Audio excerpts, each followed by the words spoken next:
What's up, guys? Welcome back to Newswave. So you've probably heard quite a bit about Joy-Con drift in the news, especially with different lawsuits that Nintendo is currently dealing with.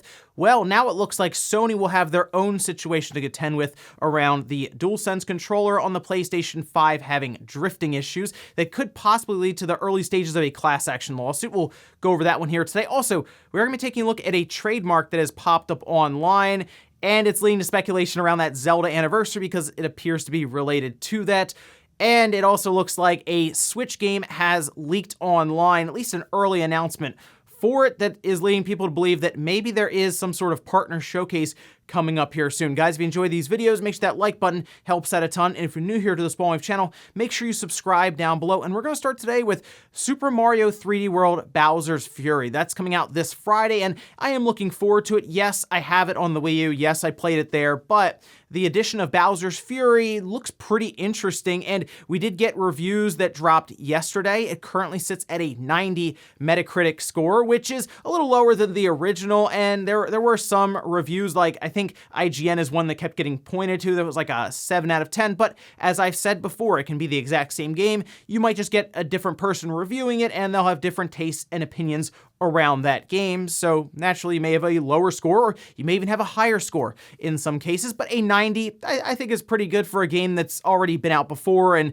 people are just going back and looking at it again with the addition of Bowser's Fury. But I really liked Digital Foundry. John Linneman did a very good job going over some of the differences in terms of course, graphical features, resolutions, all of this, but something he does is he'll kind of talk about the game to the point where it almost feels like its own review without, coming to the determination of a score or anything like that, and Bowser's Fury looks really fun, so I'll be checking this one out this Friday, and I'm sure we'll talk about it on the podcast Saturday night. Also, we had an interesting update from Epic with the Unreal Engine. Check this out. This is called Metahuman Creator. There are a couple videos released and even some example models you can download and check out. They say a sneak peek at Metahuman Creator. Metahuman Creator is a cloud-streamed app that takes real-time digital human creation from weeks or even months to less than an hour. At an unprecedented standard of quality, fidelity, and realism, when your character is finished, you can export and download it rigged and ready to animate in Unreal Engine. And this appears to be set for this year, 2021 at some point. They have a mailing list, it looks like, for updates. And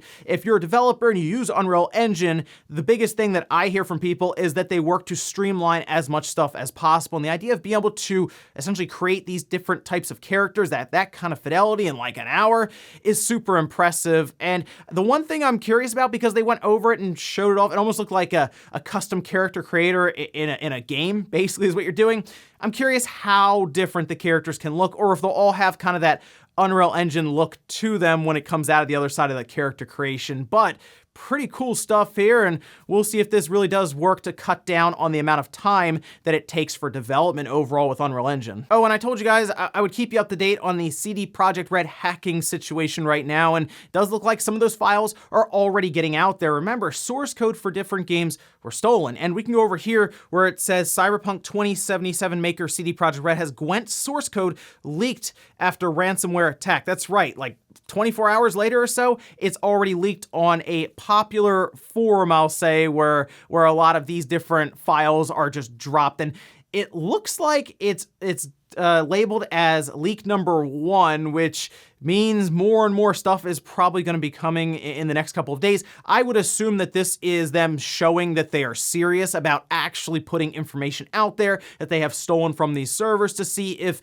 maybe CD Projekt will like pay up or something. They've already said they won't, and I guess they're comfortable with this stuff being put out there, which source code for games, I am curious what that will end up actually doing, or if that will affect them at all. Again, they're probably more concerned about the idea of financial documents, investor relations, employee files, those kinds of things being put out there. But yeah, at this rate, most of it probably will be leaked, as they seem to have no problem just going around dropping it on different forums. And guys, with some of the quick news out of the way, let's get into the bigger stuff. Let's start right away with the DualSense drifting situation from Sony for the PS5. Now, something we have seen so far, especially with the Joy-Con, is the drift, where your character will move on their own in one direction or the other. It might be subtle where they're slowly walking, or they might just be running and end up flying off a cliff. That was something with Breath of the Wild when that first came out. People were reporting Joy-Con drift and showing Link just running to one end without actually moving the joystick around.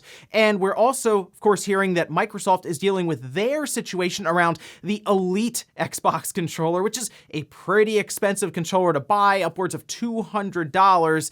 That having drifting issues, going to, it was trying to be pushed to court. They were pushing into arbitration. It looks like that's where it's actually going, by the way. So both of those companies are dealing with malfunctioning parts of their controllers, we'll say. And now it looks like Sony is dealing with the same thing. This coming from an article of Kotaku where they rounded up a bunch of different stories and even the process of trying to get it replaced. We can see here, it says PS5 controllers are drifting and the repairs are a hassle. Now, I have gone over one issue that the DualSense controller has had so far that appeared to be at least widespread enough to where people were noticing the same thing, and that was with the different adaptive triggers not holding up well enough and actually breaking while you're pulling the trigger down, and that could be attributed apparently to a spring inside that maybe just wasn't quite strong enough for what it needed to do when those adaptive triggers would fight back essentially and try to stop you from pressing down. I'm sure that's something Sony can look at and work on in manufacturing, whether it's stronger springs or different ways to kind of apply that resistance. Now, as for the drifting side around these different joysticks, you know what? It's interesting. All three of these companies are dealing with this problem now, and it's really across a range of controllers. Because I've also seen people talk about drifting on the Switch Pro controller. I've seen drifting myself on one Joy-Con controller that I had, but to be honestly, I usually just use the Pro controller, and I haven't had any drifting with that. I haven't had any drifting with my Xbox Series controller. I had it once with an Xbox One controller. I had it with a 360 controller as well. So this goes back a little while. It could just be the mechanism that they are using right now for these different analog sticks, and really with how expensive some of these controllers are to put together, especially now with that DualSense controller or the Joy-Con, which isn't cheap with how much technology is in it. They're going to cheap out somewhere, and I kind of have a theory that, yeah, the joystick itself is part of the, I guess, lower end for priorities when it comes to the technology in them. Now, the good news here is the DualSense controller is covered under warranty, as we would expect. You do have to pay to ship it to Sony, and after about 20 minutes or so on hold with a representative there, they were able to at least send their DualSense in, and then Sony would pay to send it back to you. But obviously, as a hassle, you're probably going to buy another DualSense controller while you wait for that one to come back, because you're not going to be playing your PS5 for what could be, I'm sure, a couple of weeks as you wait for it to come back. And as expected, a law firm is at least looking into this, and class action lawsuits are generally great for law firms. They don't work out too well for people who are part of the class action lawsuit or the company on the other side, because generally you'll get sent like $6 or $7 or something for being a part of it, and the law firms make out pretty well. Either way, though, they're seeing if they could do anything with this. You can see this page that was posted up here. Sony PS5 DualSense controller drift class action investigation.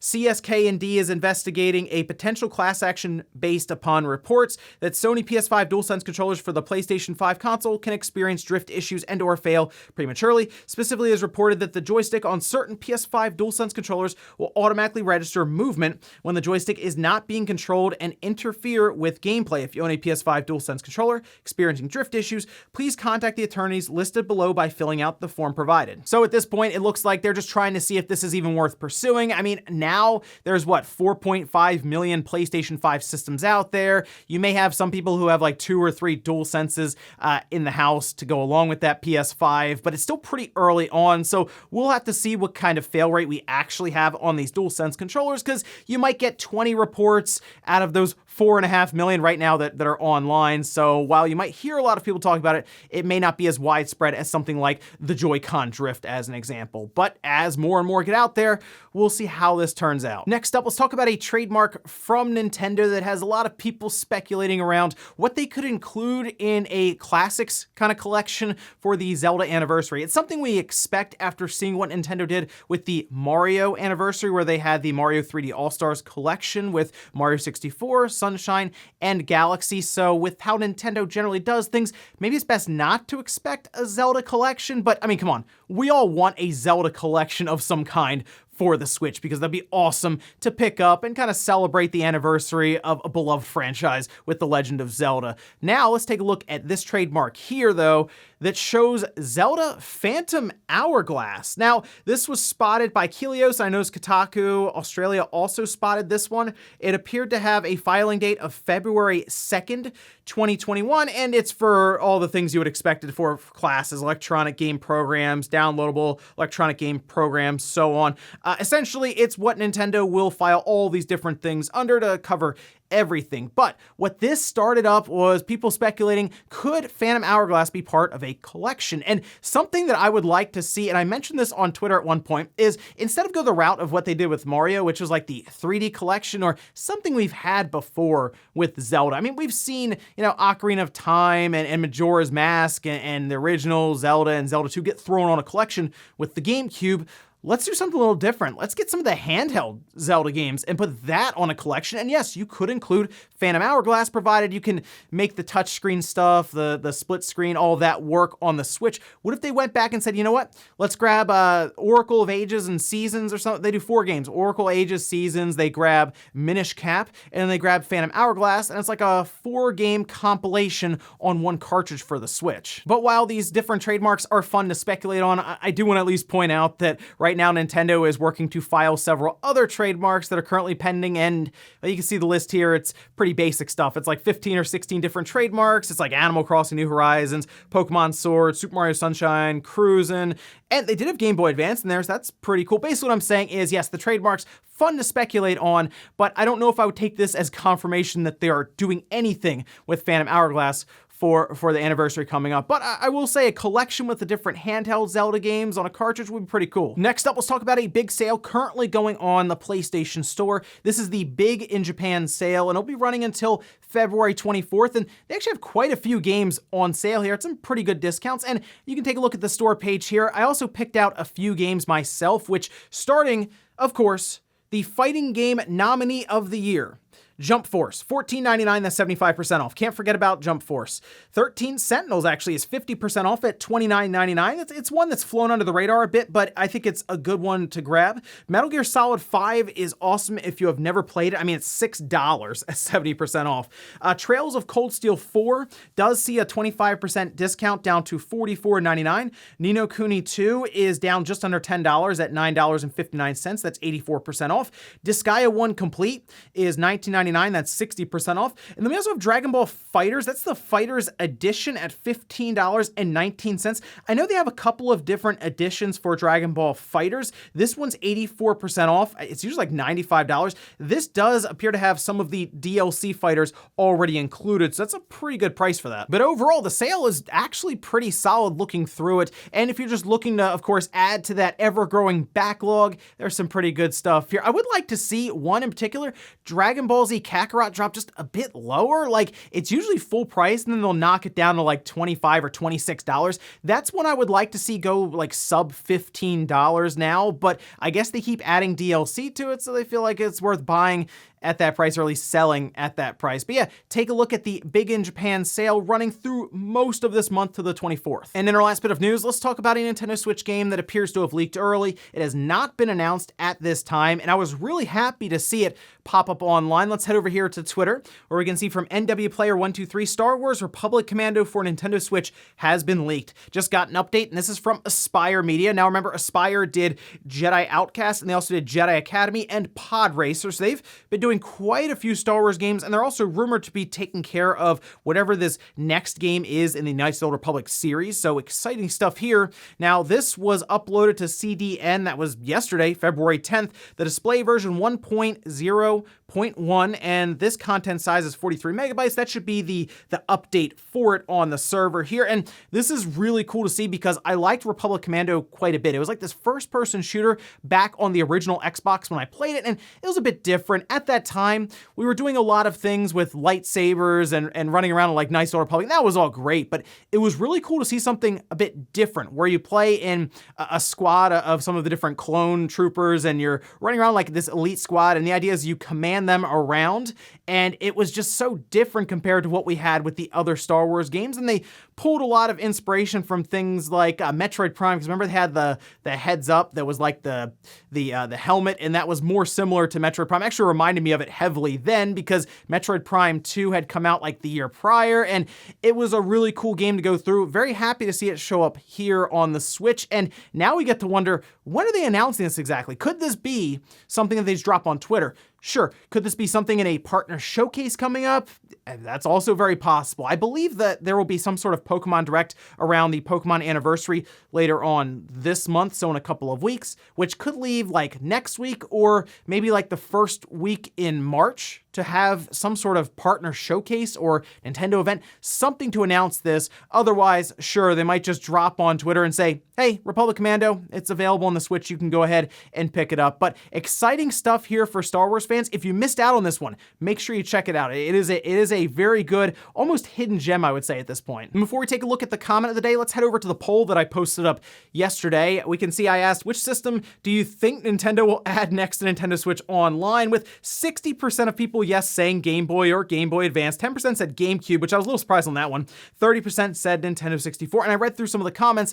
There are people who just don't think Nintendo's going to add anything. That's, I think, a fair response as well. I wanted people to pick something, but I do think there is some doubt, and especially now with the confidence level on the games that Nintendo is currently picking for this Nintendo Switch Online service with Nintendo and Super Nintendo games, it does feel kind of like an afterthought at times. So I think a new system would inject some excitement back into the Nintendo Switch Online announcements, but if I had to pick one, it probably would be Game Boy or Game Boy Advance. However, that's a great way for Nintendo to surprise us with N64 maybe this year. We'll see. And we'll finish up with a comment of the day, as you're seeing here. This is from Real Fast, saying that is the worst ransom note I've ever seen. John, how many ransom notes have you seen? Hey, if you get into your 30s and this is the first ransom note you've ever seen, you're doing a very good job in life. Now, we just saw one from Capcom. Bleeping Computer actually had a copy of it. It was also written in Notepad, which tells me they're probably just opening it up in Notepad and leaving it there for them, just a basic text editor that's on every Windows machine at that point.